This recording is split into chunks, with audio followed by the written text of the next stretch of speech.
All right, we're going to read Chapter 7 of Devil's Bridge. When we got to Jeff's house, his parents were in bed.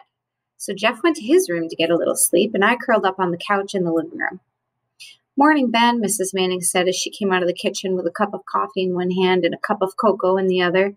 "How did you two do?" she asked, handing me the cocoa. "Thanks, Mrs. Manning," I said, sitting up sleepily. "We did okay. 5 nice stripers and some blues. How about you?" "We had about an hour of really good action out by Nolman's," she replied. "I caught a big blue, big enough that I wanted to enter it. We went down to headquarters for the weigh-in, and you'll never guess." All at once, I was wide awake. "Freddie Cobb," I cried. "Did he show up?" "Well, yes," said Mrs. Manning, looking surprised. "How did you know?"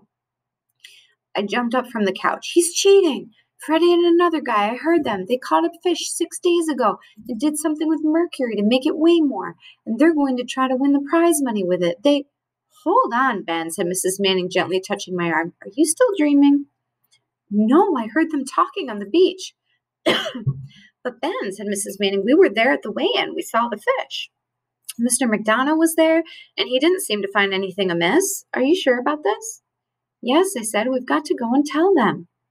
Mrs. Manning's face looked grave. "Joe," she called to her husband, "you'd better come hear this." Mr. Manning came into the living room, followed by Jeff. It told the whole story of what I had seen and heard the day before. Mr. Manning shook his head in disbelief. "I've heard of things like that happening in other fishing contests," he said, "but never here. I can't believe Freddie let himself be a part of something like this." "He seemed pretty worried, but the other guy told him to just relax. He said no one would ever find the mercury, even if they gutted the fish," I said. "Did they gut it?" "No," answered Jeff's mother. "Freddie took it home with him. There seemed no reason to suspect foul play. Mr. McDonough handled the fish, weighed it, measured it, and so forth, and—" "How much did it weigh?" I asked loudly. I saw Mr. and Mrs. Manning look at each other uneasily. "How much?" I asked again, and my voice didn't sound like my own. 66 pounds, 11 ounces, Mr. Manning answered in a low voice. 66 pounds, 11 ounces. 4 ounces more than my father's record. I couldn't speak. Mr. Manning put his hand on my shoulder. "I'm sorry, Ben, but we'll go right down there.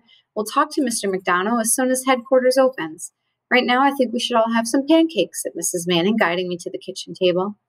All through breakfast, I sat in a daze, not hearing much of what Jeff and his parents said about the previous night's fishing or about Freddie and his fish. No one spoke as we drove down island to the Edgartown dock and waited for the doors to open at Derby headquarters. Walking in, I looked immediately toward the front of the room at the chalkboard, where the current Derby winner was posted each day. Freddie Cobb's name was written in first place. Otis Pritchard, one of the Derby officials, was standing on a stool in front of the official board where island records were carved. He had placed a strip of masking tape over my father's name and was about to start writing on it with magic marker. "Not so fast, Otis," said Mr. Manning. "We have a little problem we need to talk about." "What's that, Joe? Don't tell me you caught something bigger this morning," said Otis, winking at me. "No, that's not it," said Mr. Manning. "I think you'd better come down off that stool and listen to Ben." Otis came over to where we were standing. Mr. McDonough and Lucy Silva and the 2 other officials joined us. "What's this all about?" asked Lucy. I told my story again. "Mercury," repeated Otis, bewildered. "I've heard of keeping fish alive to enter in a contest later," said Lucy, "but I've never heard about this mercury business." Mr. McDonough was looking very worried. "I've read about it. Apparently it's not that difficult," he said, "but I don't know exactly how it works either. Freddie's fish felt normal. Are you sure about what you heard, Ben?" he asked. I nodded. Mr. McDonough gazed into space. "It did occur to me," he said slowly, "that the fish wasn't as long as the record fish, yet it weighed more. But I didn't think too much about it. It was a fine, healthy-looking fish. I had no reason to suspect Freddie Cobb. Why, he's lived on this island all his life.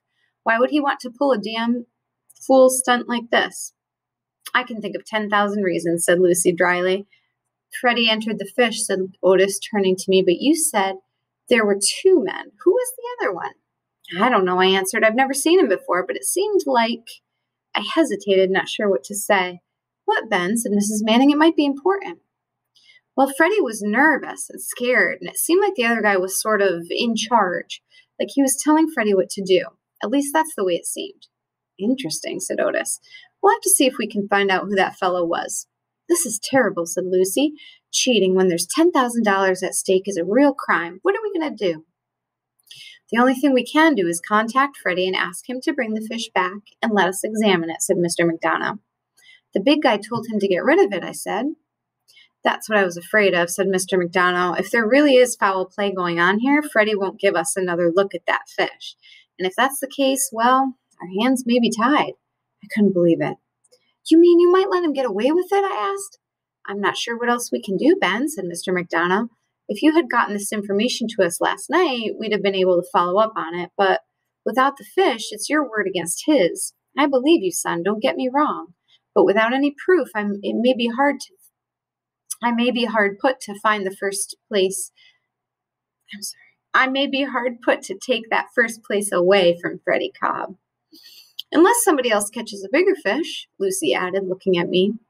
Well, of course, said Mr. McDonough. The tone of his voice made it clear what he thought were the chances of that happening.